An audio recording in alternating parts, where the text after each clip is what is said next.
Approach anxiety, one of the most common problems when it comes to you actually meeting a girl or future girlfriend or future wife. If you can't even speak to her in the beginning, you're never going to get yourself a girlfriend, are you? So approach anxiety is something that I'm going to talk about today. I'm going to analyze, in my opinion, what approach anxiety is.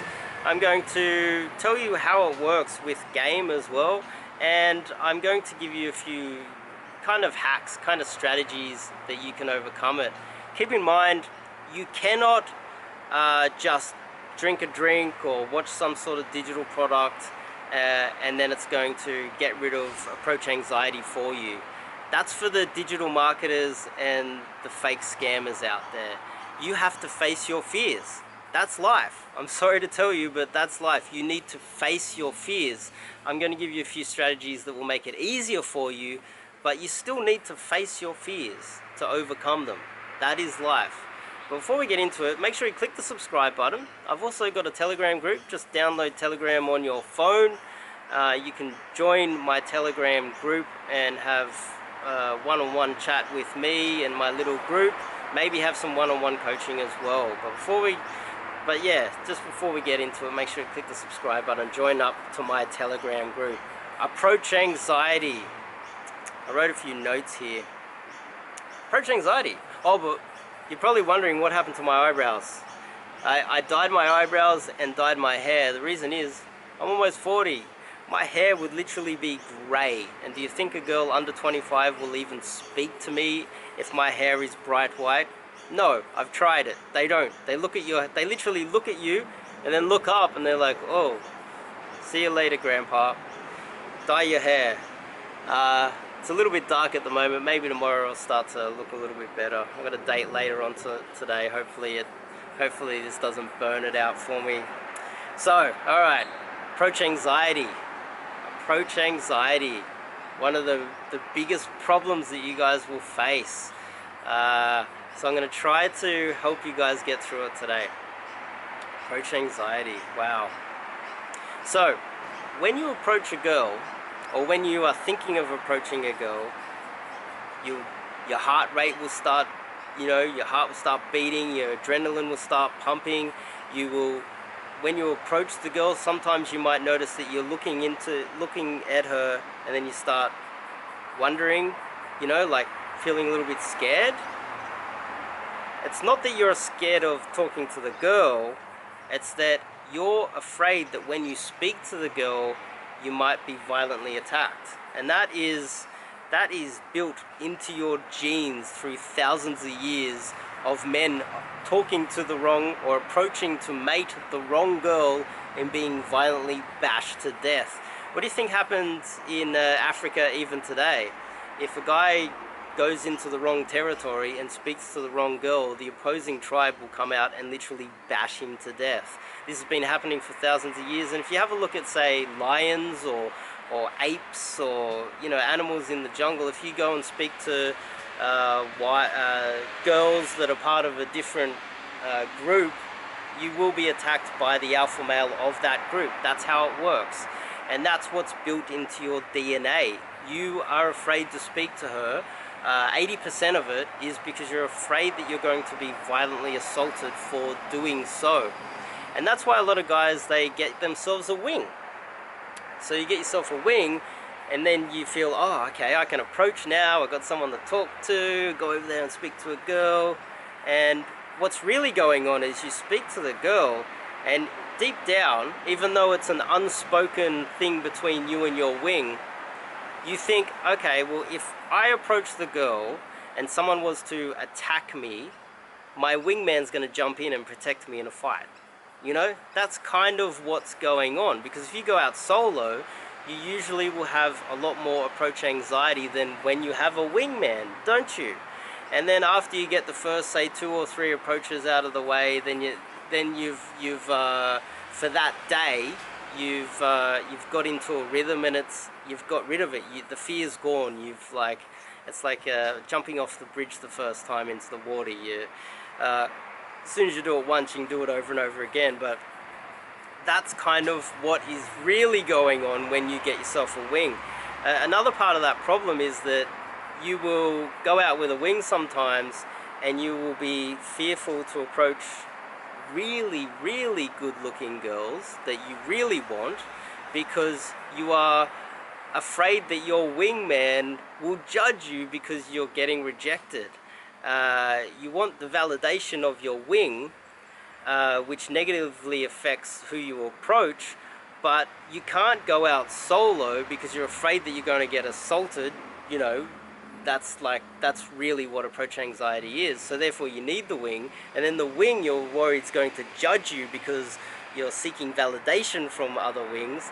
And then what happens is you find yourself getting using some sort of a strategy which is generally accepted by your wing and other wings, like the London daygame model, where you run around and you do it perfectly, you say the exact same thing, A, B, C, so that when you approach the girl, you've done the London daygame model. If she rejects you, you can go to your wing and you say, look, well, I did the A, B, C, D, I did the London daygame model perfectly, so therefore you can't really judge me for getting rejected. And he's like, yeah, well, you did it perfectly.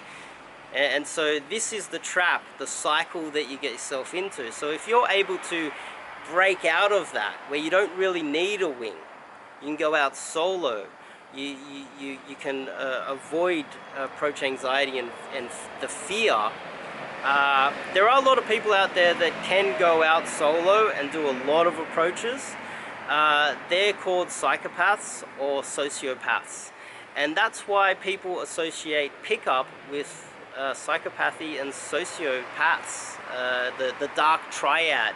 And I'm sure a lot of you guys have heard that. It's because the guys that can go out solo consistently and not have any problems and literally spam all over the place, they are actually psychopaths or sociopaths. They have no approach anxiety at all. Approach anxiety is a healthy thing. It proves that you are not a psychopath, pretty much. But what we can do is we can use different strategies so that you can work your way up to the level where you can go approaching solo.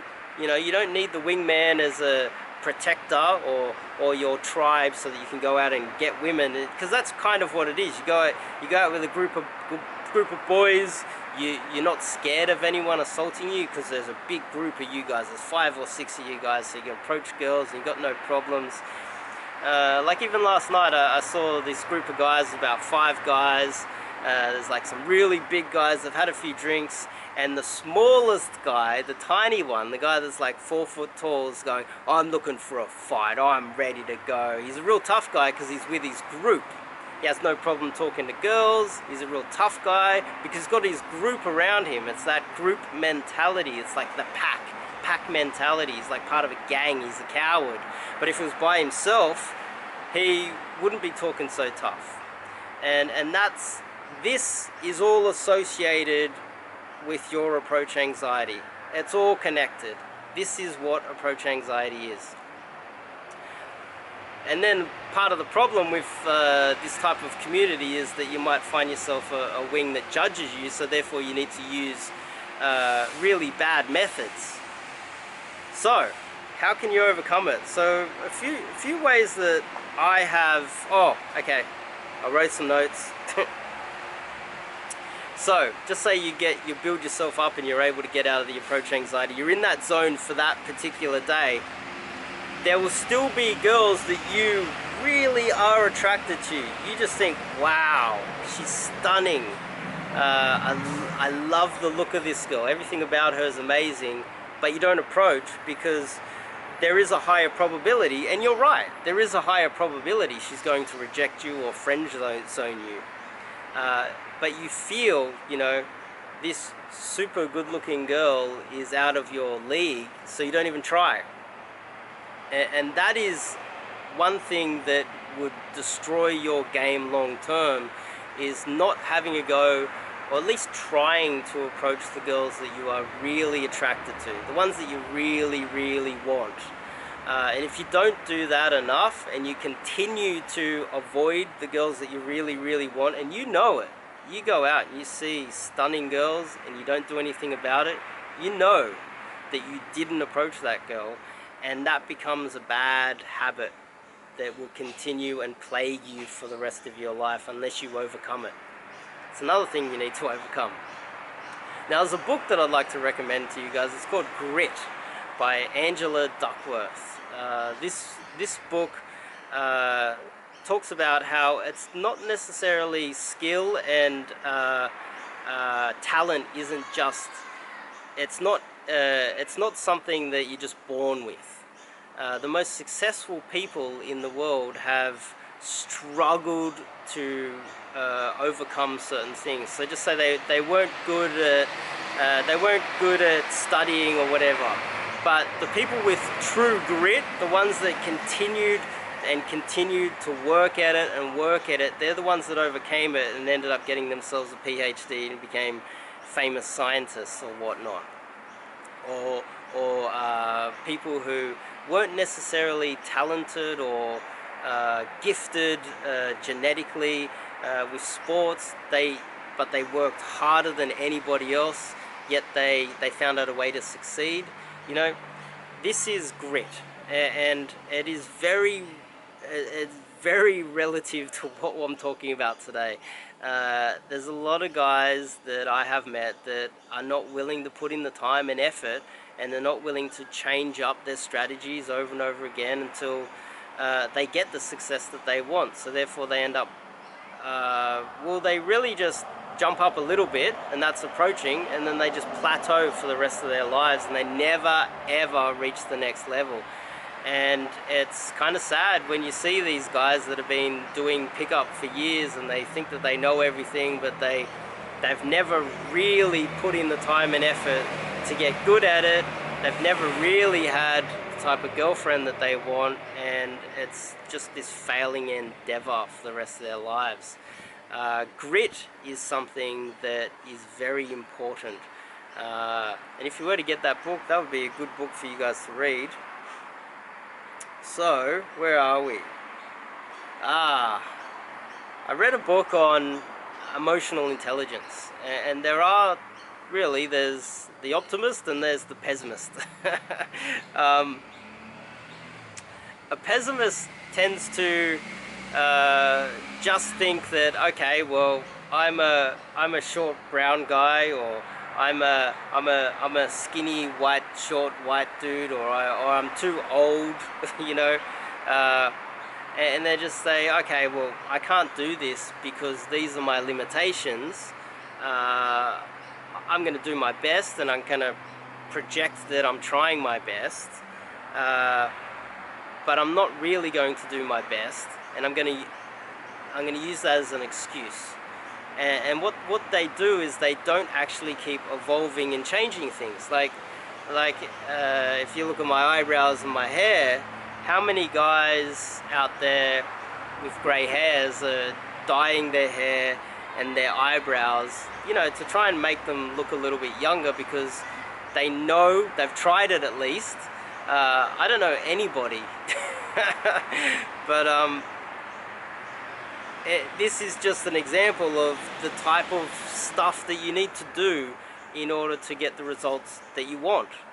And if you're not willing to change, you see, a pessimist will just go, oh yeah, they often say, oh, if they don't like me, it's their problem. Well, no, if they don't like you, that's your problem, because you actually do want them, and you're using that as an excuse. It's like a guy like my age saying, well, if they don't like grey hair, they're not the type of girl for me anyway.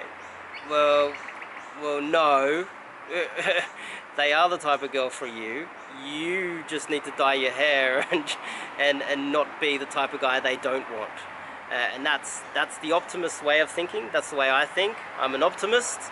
I am constantly figuring out ways to overcome limitations. That's what makes me a really good coach. A pessimist is going to just focus on the limitations, and they're not really going to help you. A pessimist often is just going to feel like, yeah, I'm done, this is all I can do. When there are little 1% hacks that will improve your success. If that makes any sense. Well, So, okay, where are we? How I have helped a few guys overcome approach anxiety. Now, I've spoke to you guys about how psychopaths and sociopaths, they have no problems, just they wake up, they're cold, they're not even warmed up, they just go bam, bam, bam as soon as they open the front door. You, as long as you're a normal guy, which I hope some of you guys are watching this, you are going to have to figure out ways to overcome it yourself.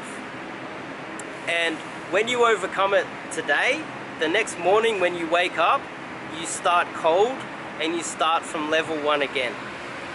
This is the reality of anxiety, approach anxiety, social anxiety, is that you start from level 1 every day that you wake up. And you need to use certain strategies to get yourself out of that and get level 2, 3, 4 to the level where you can approach girls in the street. And if you don't do enough approaches, it's going to hamper your results. And if you're afraid to approach and you want to use little hacks like running and jumping and doing ABC type hacks instead of going over there and figuring out for yourself what works for you, remembering you need to have a calm, clear mind when you're approaching someone.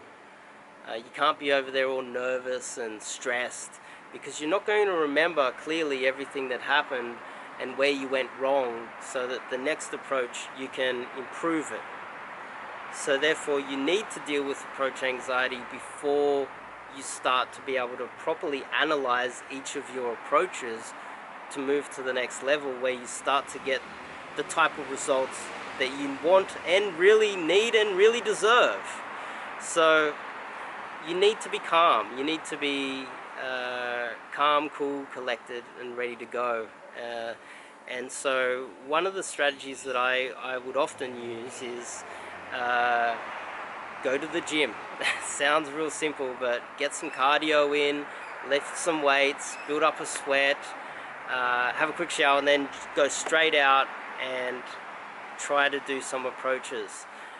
Because cardio and lifting weights is kind of something that makes you feel like you're it is an artificial kind of fight, if you know what I'm trying to say. So if you were to go into the gym and maybe hit the boxing bag for a little bit, it will simulate you being in a fight, and that is kind of what approach anxiety is.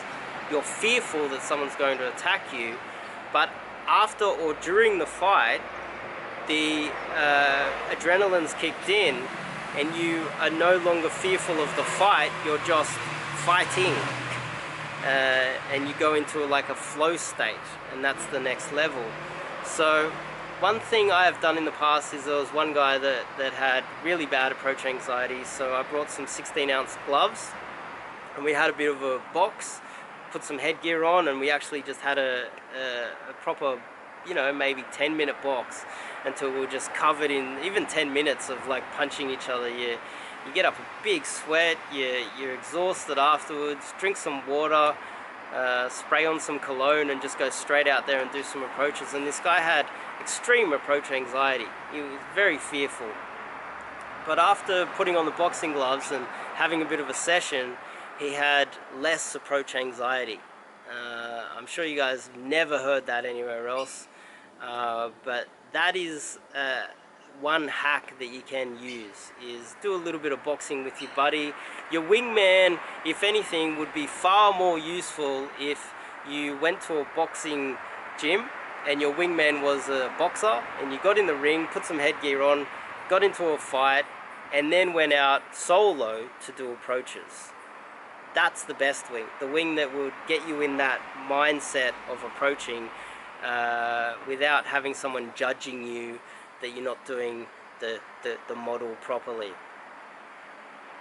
My experience is I had a bit of a rough upbringing, and so I have a unique experience when it comes to this, is that going to parties, gate crashing parties, or getting in street fights or whatever, I noticed there was a pattern that when I would either get in a fight or there was threat threat of a fight, I would have less fear approaching girls at the party or anywhere else.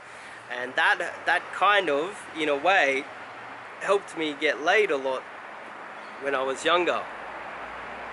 So not long ago, some junkie tried to attack me in the street.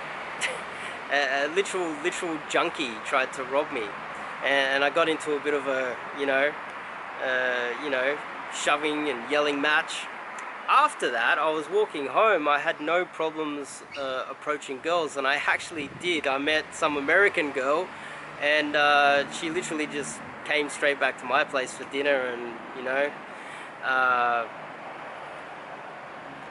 it was like the simulated fight, even though it wasn't a proper, brawl with the junkie. It got me in that mindset and got rid of all approach anxiety, and it's as if when afterwards I had no problems approaching this American girl, and she literally, maybe she could sense that on me, that I didn't have the fear, and she literally just came straight. I said, look, I'll cook you dinner if you want, and she came literally straight back to my place. So this has happened many times in my experience, and if you can somehow simulate that, that will get rid of your approach anxiety. But it has to happen every single day. So if you get yourself through it, so just say, for instance, the perfect day would be, if you're going to go do a day of day game, the perfect session would be maybe doing some boxing, and then jumping in the pool, doing a few laps, having a shower, and then straight after that going out for a solo day game session where you actively go out and do as many approaches as you can within a limited amount of time. Don't become one of those day game degenerates that spend 8 hours out there. You can get a lot more done within a short window. And if you're working, I hear a lot of excuses. Oh, I work 6 days a week or whatever. There's no excuse. There's no excuse. Earlier this year, I was super duper busy. I would only maybe have half an hour for a lunch break or something like that. And in that half an hour break, I'm walking to the shops to get some food, and walking back, I would do approaches. And sometimes I would have dates after work from those lunchtime approaches, just going to the shops, getting a coffee, getting some food in that little area there, because I live in the city. So often I would be able to get through with only a half an hour break at lunchtime and still do enough approaches to meet more than most men. So there's no excuse that, oh yeah, I'm working 6 days a week, because if I can do it at that half an hour break, I can do it the half an hour or hour it takes me to get to work in the morning, and that half an hour after work I can do a few approaches and get the camera cut out, so obviously I was waffling on way too much. So I have a few things to do today. If you like this type of content, you like my advice, it actually makes sense to you. Sometimes I feel like I'm living in an alternate universe with some of the stupid shit that I see out there. If you like my advice, I like to think that my advice is pretty good, because I'm actually actively out there participating and trying to push myself and become the best version I can, with not only pickup but everything else in my life. And so I like to think that my strategies are quite successful, because I am quite successful in this, especially in this field. So if you like that, click the subscribe button, hang around. I've got a Telegram group if you want to chat with me one-on-one. Austin Summers and David Bond actually joined up to my Telegram group just to have a look inside, and then they left. So if you got other pickup coaches coming to your Telegram group, you're obviously doing something right. If they're wondering what's going on in there, I must be, even with my shitty little channel that you're watching right now, I must be doing something right if big channels like Austin Summers and David Bond see me as a competitor already. So click the subscribe button. I'll see you guys in the next video.